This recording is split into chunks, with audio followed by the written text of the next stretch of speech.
a heat wave, guys, but the heat is coming because it's Wednesday, brand new comic book day, best day of the week, as always with me, Alex Garcia, aka the C.O.G, bringing you what I picked up this week, and this week was massive. And I couldn't even get everything I wanted to get because there was just too much to get. But here's what I was able to get. Come take the ride with me.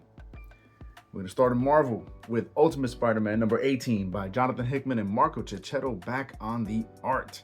And guys, after last issue of going down the journey of Harry Osborn, figuring out everything that's going on, we got him teaming back up with Peter, and they're trying to figure out how it is they're going to overcome everything that they need to overcome.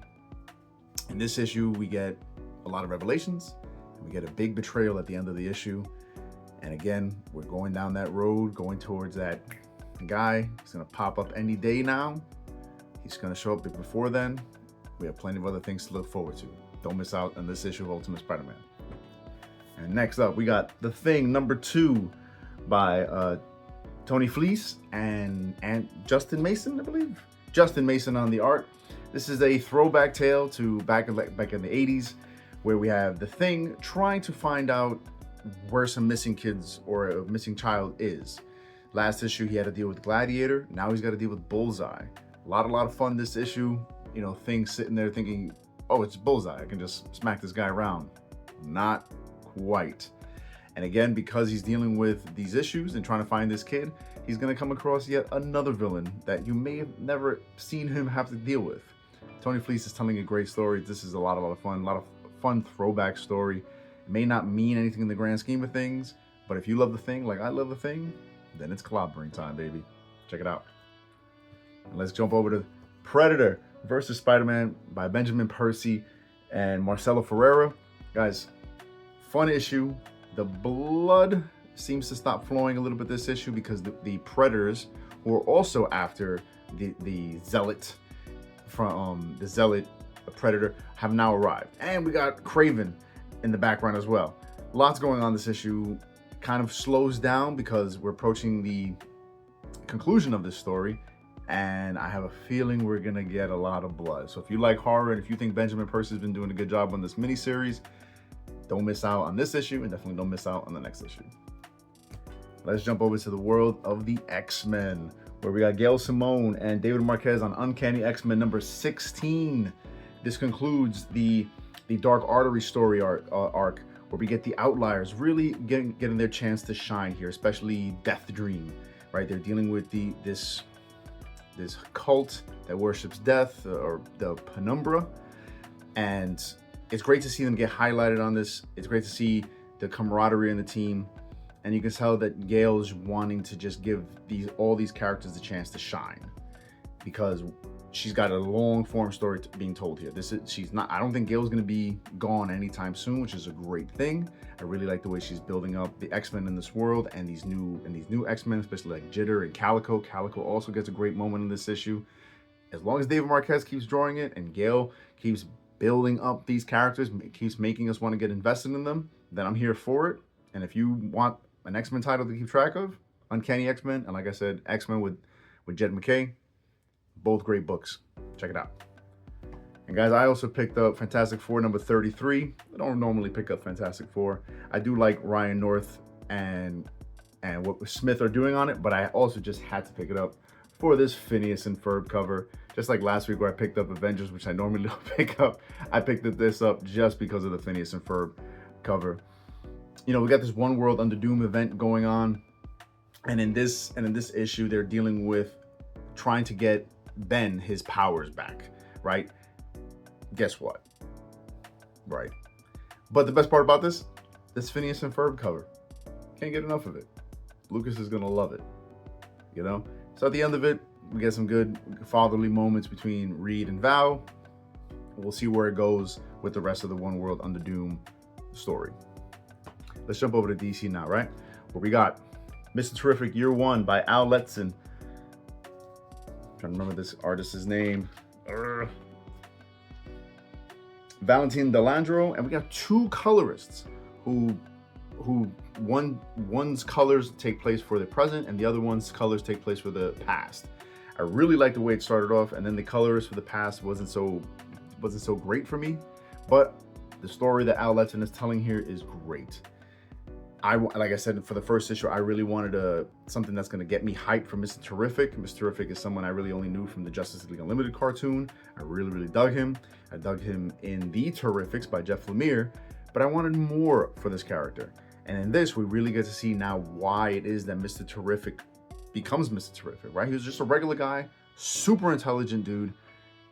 Here we find out the Spectre is one of the reasons why he became a hero, despite the fact that he really didn't want to be a hero. Fun stuff. I really like diving into the past of this character. Al Letson really has a grip on this character. Good stuff. Really makes me wish that this wasn't just a limited series. Check it out. Now let's jump over to that Absolute universe that we all love to talk about, with Absolute Wonder Woman number 9 with Kelly Thompson and Hayden Sherman. Hayden Sherman, just to call him an artist is an insult, because they are way better than what is seen here. Not to say that this art isn't great, this art is fantastic, but what I'm saying, you got to meet Hayden. If you keep track of what they are able to do with all their other books, how they are able to just change their style from book to book and even issue to issue, a revelation, I guess, is, you know, a muse. Amazing art in this book. Thompson really understands this Diana, this Absolute Diana, and the trail that she's on. She feels indebted. She's dealing with Dr. Poison. She feels indebted to have to go help the Minotaur in the labyrinth, and in doing so, just continues to get herself in more and more trouble. And this issue was a breeze, but I still felt like I got so much out of it. Absolute Wonder Woman, just a great book. They're all good. All the Absolute books are so freaking great, because I feel like I'm going to talk about this for so long, but then the next book, stand by. We got Absolute Martian Manhunter by Dennis Camp and Javier Rodriguez, which feels like it's just tapping into what's going on right now. This book has a heat wave happening in it, right? Where John Jones is having to deal with also figuring out what's going on with the Martian Manhunter, even though that's not necessarily what he calls himself, and also with his personal life amongst this heat wave, trying to find the white Martians. The psychedelic nature of this book just continues to permeate through the pages. Every time I flip a page, I feel as if though I must be influenced by something. Dennis Camp just continues to kill it, and Javier Rodriguez just says, hey, look, these fantastical ideas, boom, here you go, boom, on every page. Great book. I can't wait to see where this goes. And again, this is another one of those books where it started off with 6 issues. They've announced that it's going to go much longer, and I hope it goes even longer than that. Don't miss out. Now let's jump over to the other universe we'd love to talk about, the Energon universe. Void Rivals, number 20. Robert Kirkman and Connor Hughes on the art now. Connor Hughes has been a great person to transition from Leonardo De Felice. Doesn't even feel like it's a different artist. Connor, you're killing it. And this now we have Derek and Solila once again coming together. So they were separated for a while again, and now they come together. But even though they're coming together, they're dealing with the issue of how to unite their people differently. Derek has one idea, Solila has another. Really fun stuff. And then you got Scuzoid, who is apparently much bigger deal than Kirkman alluded to. It felt like he was just a background character. Much bigger deal. So much fun stuff happening in Void Rivals. Some people feel like it's a slow burn. For me, this always felt like a fast-paced book because it's such an interesting world. And every time we think we get a grip on it, we get another curveball. Don't miss out. Great stuff. And a book that we haven't seen in a long time. Undiscovered Country, number 31 by Scott Snyder, Charles Soule, Kamakuli, Grassi. Guys, I'm going to say the premise of this book because it's been gone for so long. The idea here is that somewhere in the near future, the United States shuts off its borders, puts up giant walls, air walls. No one can get into the country until finally one day, I believe after about 50 years or so, they invite a small group of people, a very weird group of people, to come into the country to see what they've done. When they get inside, they find that the United States has undergone a traumatic transformation through very, very experimental sciences. Every corner of the country has taken its own way of improving the country, but something, of course, has gone horribly wrong, that every part of the country is its own part.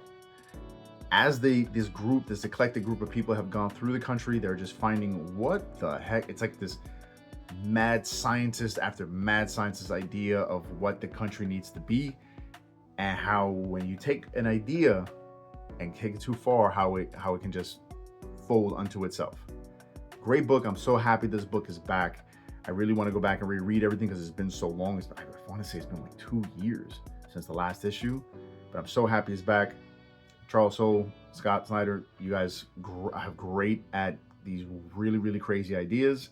I really still believe strongly in this book, and I'm looking forward to the conclusion, because this issue just continues that craziness that happens in Undiscovered Country. So thank you. Let's jump over to Boom. We got Minor Arcana by Jeff Lemire, and Jeff's not doing the art anymore. It's Letizia Candonici. She's taken over from the art, but the art still is great. Here we have our main character, I believe her name is Andrea or Teresa. My apologies, Teresa. And she's learning, hey, I got to deal with my magic. I got to deal with my town. But the more and more that she gets familiar and accepting of things, the more and more it seems that the town realizes we can't have you here. And she's not realizing it. Really, really fun. Jeff knows how to tell these stories of torn apart families and issues with growing up and issues with your parents or parental figures. It's just a great book with that magic flair. If you like Jeff, if you like Jeff Lemire stories, pick it up. And time for, it's Hacker backwards. I have no idea how to pronounce this. That's the publishing company. But we got The Future Is,